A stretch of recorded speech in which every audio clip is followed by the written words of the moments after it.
Hello YouTube. So lately I've been checking out some new ergo mice lately because my GPX it's starting to show its age. The scroll wheel's giving me like reverse inputs. It has basically no encoding left. Like there's no defined steps. If I even if there's a gust of wind or if I breathe on this thing, I'll do an accidental jump in Counter Strike. I don't know if you can hear this from my phone, but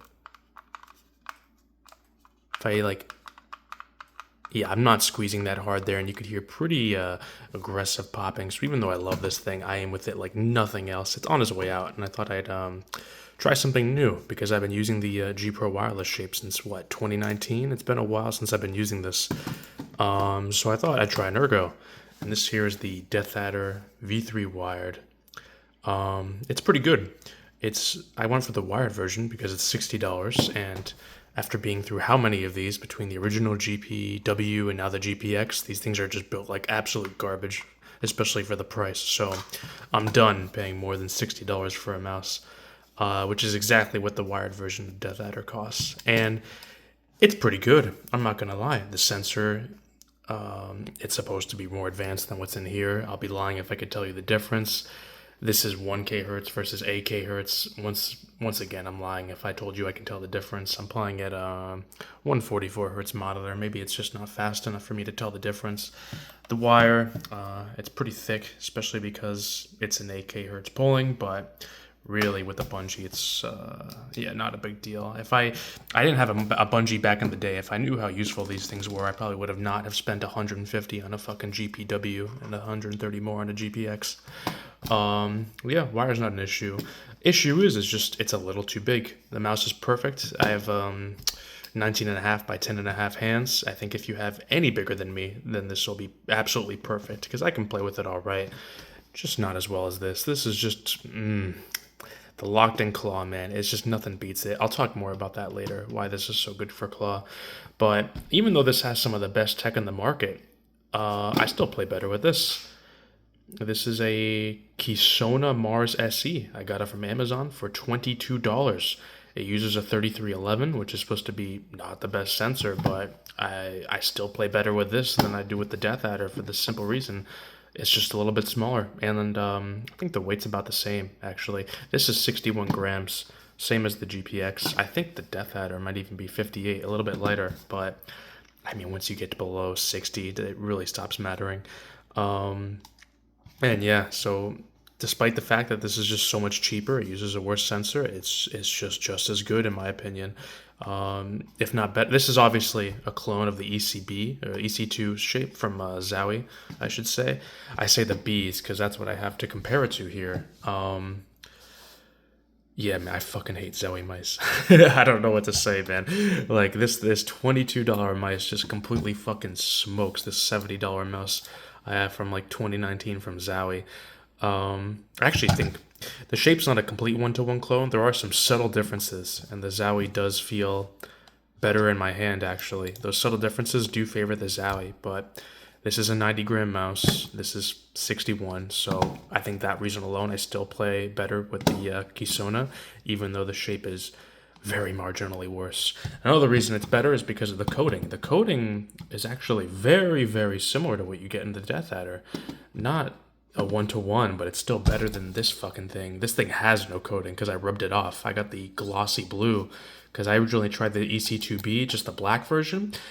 It basically feels like using the black version of the EC2B feels like you're using a mouse rubbed in vegetable oil. It is like the most disgusting feeling I've ever had in my life. So I tried the I tried the Divina version, which comes in the glossy coat, and maybe that's better if you're in California or something, or the West Coast where there's less humidity. But I'm in Virginia, man. It's just unacceptable. So I used a Brillo pad and rubbed it off, and now it's at least usable. But I mean, this is just so much better having an actual non-vegetable oil coating. Another reason I like this more than an actual Zowie mouse is because the scroll wheel doesn't make me want to kill myself. I don't know what the fuck this is. I don't know how this is acceptable or who's okay with this. And the mouse feet, bro. I've already used this right here longer than I have the EC2B after years and years, and you can see Even my phone camera's picking up like really deep scratches in the mouse feet. This is like less than 5 hours of use, and there's already deep grooves in there, and you do feel it. It gets caught on shit. Like, look, compare it to this. I've used this for probably about 10 hours, and I mean, around the edges, you can see there's some dust because this mouse pad's probably fucking filthy. It's ancient. But, apart from like, some like visible lines, there's no grooves, there's no fucking indents or potholes like there is in this thing. This is a piece of garbage. And I think when you buy zowie, you're paying for that esports branding. Same for Logitech, really. Like, holy shit, bro, I paid 130 for this thing, and I've what is it? If I pull out, this is the second. Sorry for my finger blocking the camera. This is my original, and yeah, this developed a double click after less than 2 years. So luckily that was within the warranty since they sent me out this, but this is out of warranty now. So I'm either just gonna buy a Chinese clone of it. I'm looking at the ATK-A9 or the MCHO's, I think A7. I'll let you know how they go. There's also the Incut G23 V2. I'll probably try those out since even though I do enjoy this quite a bit, I've come to terms with that I'm just not an ergo guy for the simple reason it comes down to the hump, right? The hump is not symmetrical. And because of that, I just can't get locked in the claw like I do here, right? Like it just fits you like a baseball, like your hand just squeezes around the curve, whereas this just fits into your hand. So like it fits into your hand rather than with the GPX, my hand fitting around it, and it just gets almost like locked into me, like I'm squeezing a marble. It gives me a much better feel than the my hand just wrapping around the ergo mouse. This is more comfortable for sure. Like I actually use this as my work mouse now because my hand just rests on it. I use like a high sensitivity or high DPI on my work computer because I have 3 monitors, and I just zip around. It's very nice. This has become my new work mouse, but for actual aim and FPS, I think this is much better. Yeah, this was all kind of all over the place. If I were to summarize this video, I'd say Chinese clones are pretty good, man. I think I'd give them a chance. I don't know how well they hold up long term, but I mean, these fucking things hold up like dog shit. I've been through 2 GPWs, and now my second GPX is gone too. So you could either pay $22 for a mouse that'll probably last you, a year or two, or you can pay $130 for a mice that lasts you 4 years because Logitech will replace the first one once it fails. If you're lucky, you can be very unlucky if the mouse fails after 2 years and 1 month. Then you're just screwed. Then you got a really raw deal.